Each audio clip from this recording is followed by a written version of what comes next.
começa agora mais um programa Boi Forte aqui no seu canal AgroMais, totalmente dedicado à agroinformação. E hoje, por aqui, nós vamos falar sobre o mercado da carne bovina brasileira, os avanços da cadeia de produção nas exportações, mesmo com produtores frigoríficos e exportadores enfrentando, então, o tarifaço norte-americano. E eu vou começar, então, sobre esse assunto aí da cadeia brasileira, agora com o Pedro Gonçalves, que é analista de mercado da Scott Consultoria. O nosso Pedro já chegando por aqui. Bem-vindo! Muito obrigado, viu, Simone? Prazer estar aqui conversando com vocês sobre essa cadeia que está bastante dinâmica aqui para o ano, né? É verdade, uma cadeia bem dinâmica, não é, Pedro? Agora, como é que ela se encontra, então, né? Como é que a pecuária, esse mercado da pecuária se encontra com um tarifaço aí para a carne bovina ainda em vigor? O que a gente está vendo, né? Primeiro, contar um pouquinho dessa história, né? A gente estava vindo de um momento muito positivo na nossa exportação, pegando aí os Estados Unidos, era o nosso segundo maior comprador, ainda no acumulado do ano, ainda é o segundo maior comprador de carne bovina do Brasil, porém ele começou a diminuir, tanto que a gente vê essas exportações aí, no último fechamento da CSEX, ele fica entre sexto e sétimo maior comprador.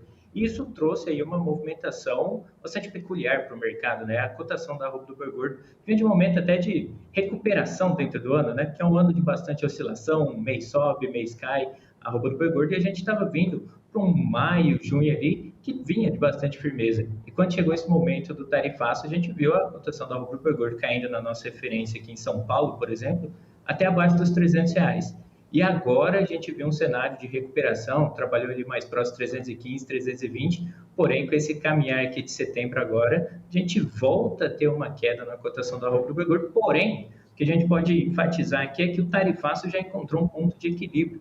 A gente não precisou dos Estados Unidos ali para manter os preços em alta, acima dos R$300 por arroba, porque outros mercados acabaram consumindo aquela carne, tanto o mercado próprio, o mercado interno brasileiro.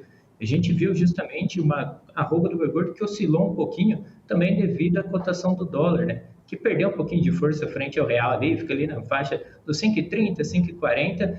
Por exemplo, se a gente pega dezembro do ano passado, ele estava 6,10 mais ou menos na média, e essa questão do dólar variando acaba impactando justamente a margem dos frigoríficos. E quando eles têm uma margem um pouco mais impactada, eles colocam uma certa pressão em cima da cotação da arroba do boi gordo. E é o que a gente está vendo para esse momento. Os preços giram entre 310 e 315, não deve sair tanto disso ao longo desse mês, no caminhar que a gente está por aqui agora, observando essa questão da demanda interna e demanda externa, mas deve ficar um pouquinho mais pressionado para esse momento. Mas ainda, se a gente compara com o ano passado, ainda é um cenário positivo. É claro que agora vai começar a bater ali mais ou menos com o ano passado, quando teve aquela alta repentina de praticamente R$100 por arroba, né? Que aí começou aquelas negociações mais próximas de 350, mas isso lá para novembro. E até novembro aqui a gente ainda tem um chãozinho para caminhar.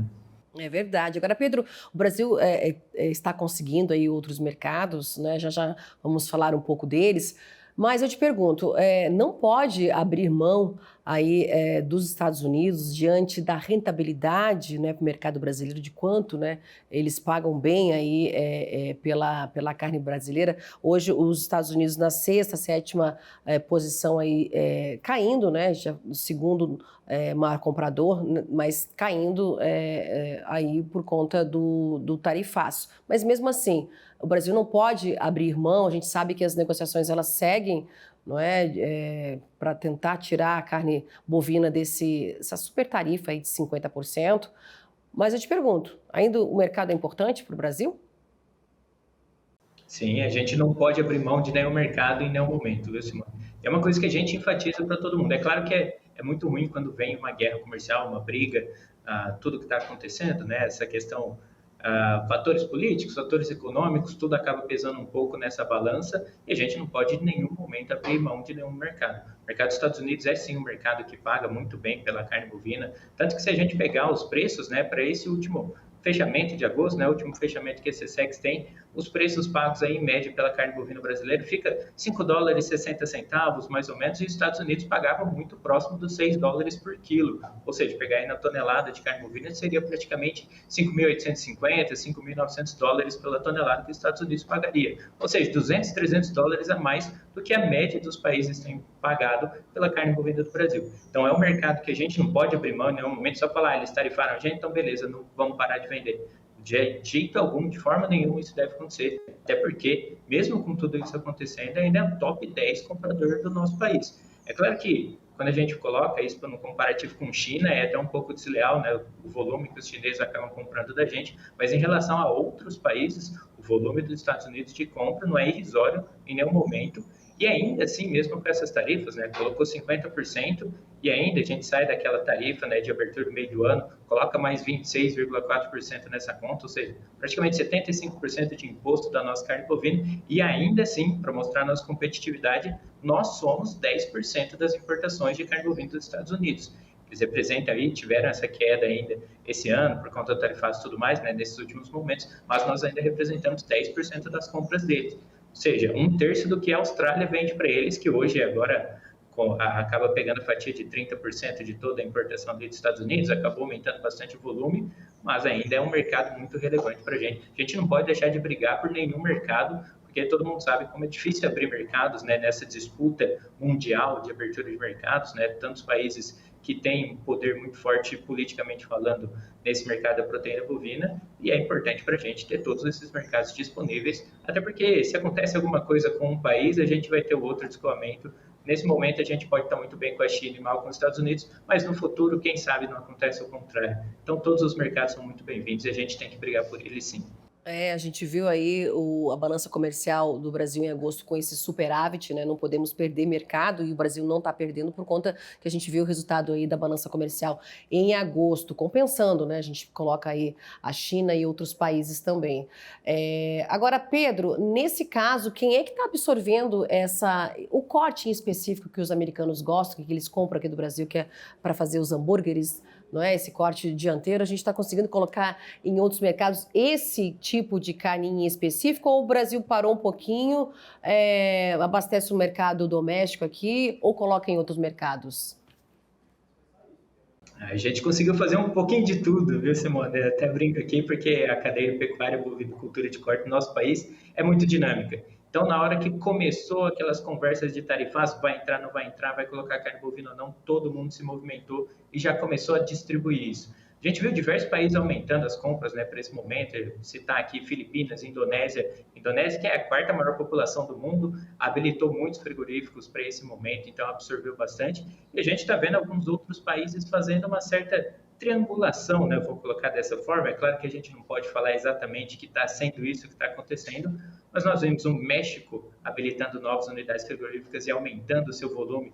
Desde o começo do ano para cá, o México quadruplicou, né, quintuplicou o seu volume de compras. É claro que ali no finalzinho deu uma quedinha no volume que eles acabaram comprando, porém foi inclusive o nosso segundo maior comprador nesse mês passado. E aí a gente tem outros países que acabaram possivelmente fazendo uma certa triangulação, como o Paraguai, que aumentou muito as compras do Brasil, é o recorde de venda brasileira de carne para o Paraguai. A Argentina, que já comprou praticamente 80%, 75% de toda a carne que comprou no melhor ano, que foi lá para 2020, ou seja, a Argentina comprando muita carne bovina brasileira, e o Uruguai também para esse momento, que são países que têm caminhado mais carne também para os Estados Unidos. E chama atenção aqui também de um grande comprador brasileiro, que foi, inclusive, o maior comprador de carne bovina brasileiro lá para 2006, 2007, 2008, que é a Rússia, que para esse momento a gente detecta a Rússia justamente aumentando o volume de compras brasileiras de carne bovina, inclusive habilitou novas unidades frigoríficas, e a gente vê a Rússia até pagando um preço um pouquinho mais barato que os demais países. Se a média aí fica 5,6, a Rússia é pagado 4,85, 4,90 aí pelo quilo de carne bovina brasileira, isso em dólares, né, falando em dólares. Ou seja, eles estão pagando um pouquinho mais barato porque provavelmente eles pegaram ali uma rebarba, alguma coisa nessa negociação e acabou aproveitando bastante. Outro país que a gente chama atenção é o Egito, que pode ter aumentado aí os volumes de compra, né, dessa carne que seria para os Estados Unidos. Ou seja, a gente diversificou bastante, colocou ali México, Paraguai, Argentina, Uruguai, Egito, Rússia, acabou mandando um pouquinho para todo mundo, e esses mercados novos que acabaram abrindo, né, como a Indonésia, que tem começado ainda, não tiveram um volume de compra muito grande, mas tem habilitado novas unidades. Esses mercados possivelmente vão receber essa carne que ou ficou parada ali, ou já foi rapidamente encaminhada ou para o mercado interno, ou para algum desses novos parceiros. Agora, Pedro, a importância da Ásia, você citando aí países, não é? Indonésia habilitando novas plantas frigoríficas para carne bovina, não é? Vemos esse crescente, como você colocou aí. Importância, então, desse mercado para o Brasil, diante do tarifaço, né? A gente está vendo alguns resultados aí, mas o quanto que é importante o Brasil expandir mais aí para a Ásia? Exatamente. A gente vê, né, um potencial muito grande para o Sudeste Asiático. Porque o que a gente tem que olhar, né, dos mercados quando a gente está abrindo novos mercados? Principalmente o poder de aquisição da população. Porque a carne bovina, né, colocando entre outras proteínas, é claro que se a gente estivesse falando de frango ou de suínos, seria uma outra situação, né? São proteínas mais acessíveis, por assim dizer, mas a carne bovina a gente tem que ver quanto a população econômica está crescendo dentro desse país. Por exemplo, a China. China, nesses últimos anos, acabou crescendo bastante a sua classe média. Hoje eles têm 400 a 600 milhões de habitantes na classe média e essa população de classe média muda seus hábitos alimentares, né? Acaba ali querendo começar a comer uma carne diferente, acaba indo para a carne bovina e isso movimenta essa cadeia. E os mercados do Sudeste Asiático são esses mercados que economicamente têm crescido nesse último período, ou seja, estão tendo aí não uma recuperação econômica, mas sim uma evolução econômica nesses últimos anos. E conforme eles vão evoluindo e ganhando um hábito alimentar novo, ou seja, estou começando a ganhar mais, vou começar a olhar para a proteína mais cara, né, que seria a carne bovina, isso acaba movimentando bastante. Ou seja, é um eixo de expansão que a gente tem. Até a gente fala bastante sobre a Índia, né? Inclusive, alguns anos atrás todo mundo ficava, e a Índia não vai ser um grande mercado consumidor? A Índia tem praticamente 400 milhões de pessoas que acabam comendo carne bovina. Lá eles têm aquela situação religiosa, né, que a carne de vaca, né, as vacas seriam sagradas ali, porém a população que consome essa carne é muito grande e o rebanho deles é muito grande, porém eles ainda não têm poder aquisitivo para entrar nessa proteína que é um pouco mais cara. Porém, outros países já estão começando a entrar nesse patamar, começa a entrar aí no radar do Brasil. Inclusive, a gente já começou a mandar carne bovina para o Vietnã, agora a Indonésia, entre outros países que estão comprando bastante. E a gente, falando de Ásia, não pode falar sem falar da China, né? Que é o nosso maior comprador ali, praticamente desde 2020, comprando volumes muito grandes e sempre acima de 50%. É um mercado populoso, economicamente em crescimento, e é isso que a gente tem que olhar. Países que têm uma população muito grande para consumir a carne bovina e que têm aí um poder aquisitivo para estar comprando essa proteína, que é um pouquinho mais cara que as outras. É isso aí, a gente vê aí o crescimento populacional, a renda, aumentando o consumo, né, trocando os cortes, né, as carnes nobres também aí nesse contexto, né, expandindo o Brasil expandindo essas vendas. Pedro, a gente vai fazer um rápido intervalo, não sai daí, viu? Você que está aqui assistindo a gente no nosso programa, aqui o intervalo é rapidinho.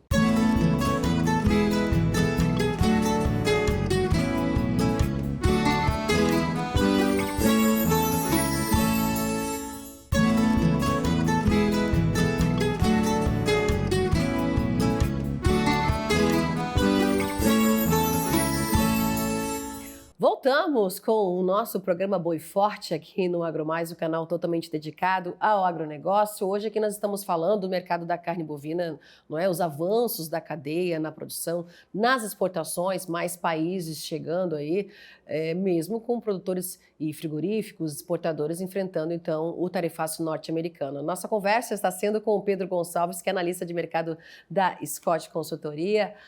Vamos lá, não é?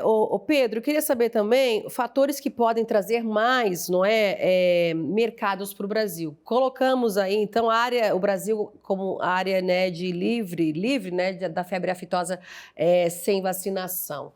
Pode trazer um mercado importante aí, que o Brasil está namorando há muito tempo, que é o japonês, não é? Fala pra gente a expectativa. Vem ainda esse ano, esse mercado chega esse ano para a carne bovina? Brinco bastante aqui, Simone. A gente faz até algumas apostas aqui dentro, né, entre todo o time de análise, quando que eles vão começar a comprar ou não. Porque realmente são, inclusive, não só o Japão, né, como a Coreia do Sul, né, que são dois importantes mercados. São ali terceiro, quarto maiores importadores de carne bovina, segundo as projeções até mesmo dos Estados Unidos. A gente coloca que eles são grandes compradores. Um compra aí mais ou menos 730, 750 mil toneladas, que seria o Japão. A Coreia do Sul compra um pouquinho menos, 530, 550 mil toneladas. São mercados importantes. Mas quando a gente vê, né, todo esse poderio, né, se a gente somasse a importação desses dois, daria praticamente o que a gente vende para a China sozinho. Ou seja, são mercados que acabam não comprando tanto quanto a China, que é o nosso maior comprador. Mas tudo bem. Por quê? São mercados que pagam muito.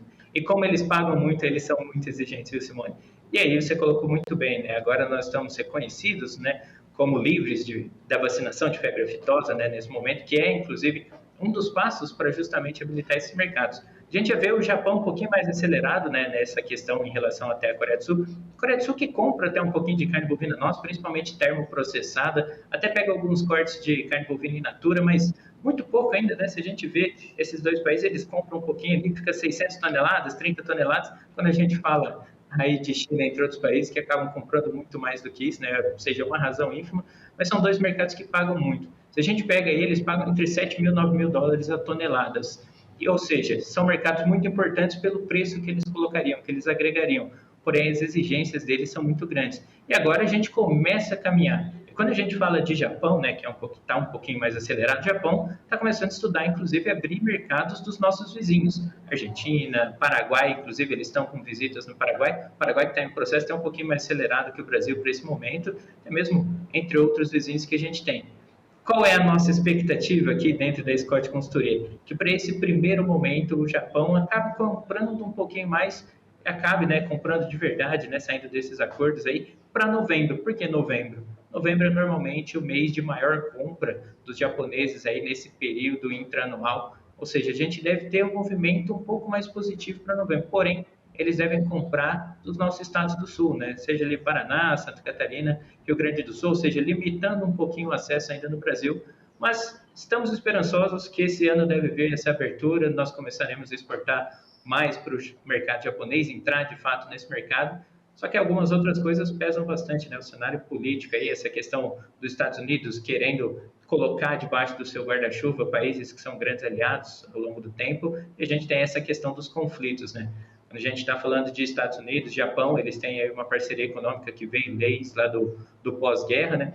E isso impacta bastante, ainda mais uma região que está com aquela situação de Rússia, né? Se vai ter guerra, não vai ter guerra, é um cenário preocupante. E aí, quando a gente coloca nesse peso, o Brasil não é capaz de colocar um porta-aviões ali no estacionamento do Japão e falar, eu estou te protegendo, mas você compra a minha carne.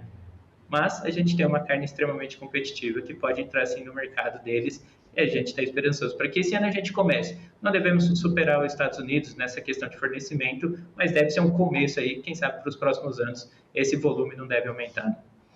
Pois é, o Pedro, nessa questão aí desse mercado que é muito exigente, o japonês e da Coreia, também da Coreia do Sul, quais seriam os cortes, então, que o Brasil poderia avançar para essa venda, né? E ficaria, então, nesse primeiro momento, na região sul, essa compra poderia ficar na região sul desses frigoríficos.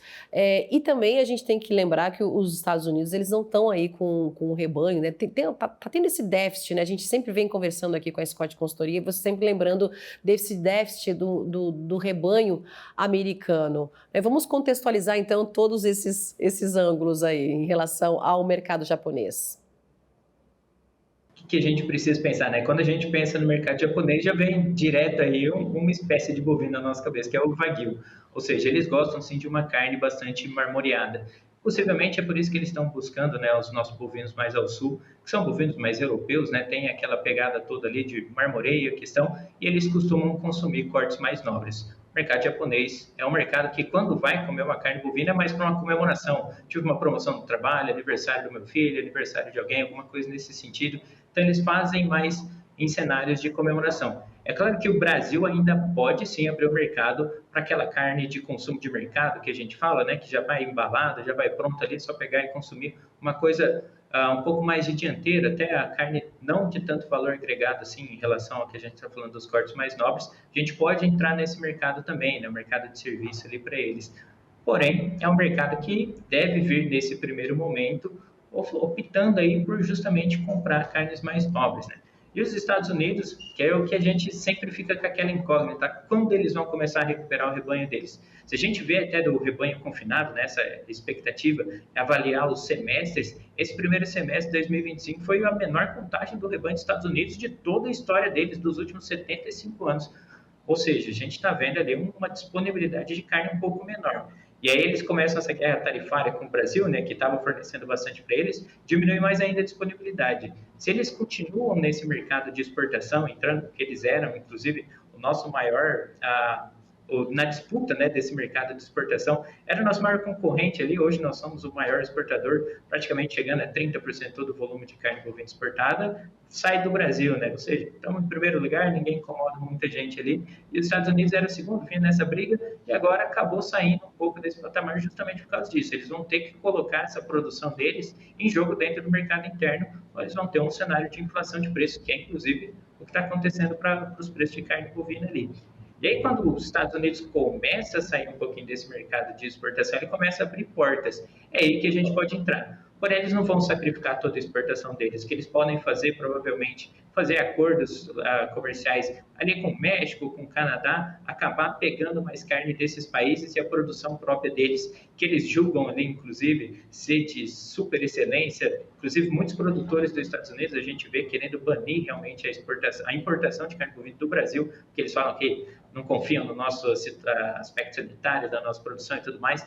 Eles têm esse certo preconceito com a gente sabe que não é bem isso, e isso acaba impactando bastante. Ou seja, os Estados Unidos vai acabar exportando a própria carne e acabar consumindo carne de outros países para não perder esses mercados que pagam tão bem. Eles já perderam a China, foi um impacto muito grande, né? Teve toda aquela situação lá no começo do ano, isso ajudou bastante a gente a aumentar os nossos volumes de exportação, mas nessa disputa com o Japão aí é um pouquinho mais delicada, mas a gente vai justamente aproveitar essas brechas que vai dando justamente de diminuição do rebanho dos Estados Unidos e diminuição da produção deles. Só que aí fica aí a pergunta, né? Quando que eles vão começar a recuperar esses rebanhos? Quando que vão vir os incentivos do governo para justamente recuperar? Ainda não aconteceu. E no mínimo levaria 2 anos, que é o tempo de você formar ali, segurar suas fêmeas, acabar reproduzindo elas e aumentar o seu rebanho, né? Pelo menos 2 anos para isso acontecer. Ou seja, a gente tem um caminho livre por um curto período de tempo, mas dá para conquistar um mercado, sim, muito bem. E o que o Brasil provavelmente vai fazer, né? Para a gente fechar a questão do Japão, que cobre, né, a rastreabilidade, né, da carne do rebanho até o frigorífico, tem um Plano Nacional de Identificação Individual de bovinos e de búfalos, melhor dizendo, né, para atender essas exigências do mercado internacional. Não é? Vai ser gradual nesse primeiro momento, tem todo aquele cronograma até se tornar obrigatória essa identificação única. Isso também facilita mercados exigentes, assim como o Japão, ou Pedro? Facilita demais, Simone. É uma exigência deles. Quando a gente faz as análises econômicas por aqui, muitas das vezes, fazer todo esse aspecto da brincagem e tudo mais, isso para o produtor acaba inviabilizando um pouco a produção, né? Você tem um impacto econômico nisso, mas a gente vê alguns estudos de casos que deram certo, por exemplo, o estado de Santa Catarina, que deve ser, inclusive, um dos cogitados ali pelo Japão para fazer essa exportação. E eles têm essa identificação individual. Isso deve ser muito positivo para a gente, mercados muito exigentes também, como o mercado europeu, que cada vez mais coloca mais barreiras. A gente tem toda essa questão do comércio Mercosul, União Europeia, que está para sair, alguns países da União Europeia estão julgando ainda como que vai ser, mas sim, exigências que fazem com que nós conquistamos novos mercados, que agreguem valor mais ainda dentro do nosso produto e que a gente se torne mais competitivo com outros países. Só para dizer, né, os Estados Unidos não têm também essa questão da rastreabilidade individual. Eles estão estudando também como fazer. Muitos países estão cobrando isso do Brasil, mas não cobram de outros países ainda, dos nossos vizinhos, inclusive, que não tem toda essa burocracia para fazer exportação. Ou seja, eles colocam limitadores no Brasil, mas de qualquer forma a gente vai conseguir ultrapassar isso, vai melhorar o nosso sistema de produção e vamos continuar exportando e continuar sendo o país que mais exporta carne bovina no mundo, né? Pedro, nosso programa já está encerrando, mas antes dele eu queria uns 2 minutinhos aí para você falar como é que anda o Confina Brasil, que está cruzando aí, né, o país de norte a sul, propriedades visitadas. Fala para a gente dar um balanço final em relação ao Confina Brasil aí da Scott. Nossa equipe acabou de voltar, né, do campo, né, praticamente. Eles já estão aqui fazendo justamente a compilação de todos esses dados, porque são muitas propriedades que a gente visita, aproximadamente 200 propriedades no ano, 150, 200, né, dependendo aí se a gente consegue rodar um pouquinho mais ou não. A chuva impacta bastante. Claro que agora está bem seco, né, aqui na nossa região, inclusive o interior de São Paulo está muito seco, mas o pessoal já voltou. Eles acabaram de voltar, inclusive, do Rio Grande do Sul e Santa Catarina, onde eles veem sistemas que são completamente distintos. O pessoal adapta algumas coisas de suíno e aves ali dentro de confinamento de bovinos. A gente vê algumas situações muito legais. E estamos preparando justamente para o nosso público um relatório aberto, né, que a gente chama do benchmark do Confina Brasil, que é justamente o que a equipe está fazendo agora nessa compilação de dados. As expectativas são muito boas para o confinamento no nosso país. A gente está vendo, principalmente na região centro-oeste, uma diminuição dos custos alimentares, tendo em vista aí a nossa superprodução de safras agrícolas, né, como milho, a gente teve produção de soja também, que foi recorde para esse momento. Isso auxiliou bastante e a gente tem uma expectativa de crescer o confinamento de 2024 para 2025, aproximadamente 12% ali, 8 milhões e meio de cabeças aproximadamente. Ou seja, estamos evoluindo bastante, tem muita coisa legal para mostrar, né? Essa composição de dietas regionalmente é muito distinta e isso a gente abre para o nosso público. Ainda vamos compilar os dados, a gente vai conversar um pouquinho mais para frente com todo mundo, né? Até abril, novembro ali, a gente deve estar começando a soltar os primeiros resultados. Tem muita informação dessa nossa pecuária, que está crescendo muito o confinamento, e só para colocar título de curiosidade, todo bovino, né, o rebanho de bovinos abatidos na Austrália, se a gente fosse fazer um comparativo, eles abatem aí 8 milhões e meio, 9 milhões, que é só o que a gente abate em confinamento aqui no nosso país, que é praticamente 20%, 22% do volume total, ou seja, nossa pecuária é muito grande, tem muita informação para ser compartilhada e tudo que os produtores têm feito de bom no nosso país. E na questão da sustentabilidade, mostrar aí para o mundo todo que a gente faz isso muito bem feito e de forma sustentável, tanto econômica quanto ambientalmente falando. Tá certo. Pedro, foram quantas propriedades visitadas? Eu não lembro de cabeça agora, se não me engano foram 136, mas tem algumas para a gente fazer via telefone ainda, tem bastante propriedade. A gente já chegou a visitar no ano passado 180 propriedades mais ou menos, aí entre ligação e visitas em campo. Então a gente sempre fala de 150 a 180, depende bastante se o produtor vai estar conseguindo atender a gente via telefone, senão a gente conversa com eles dentro dos nossos eventos aqui da Scott Consultoria. A gente coloca uma média aí de 150, que fica dentro do que a gente entra em contato. Tá certo. Pedro Gonçalves, analista de mercado da Scott Consultoria. Pedro, muito obrigada por essa conversa hoje aqui com a gente no nosso Boi Forte e até uma próxima oportunidade, viu? A gente que agradece, viu, Simone? Um forte abraço para você e para toda a equipe do AgroMais. Até a próxima.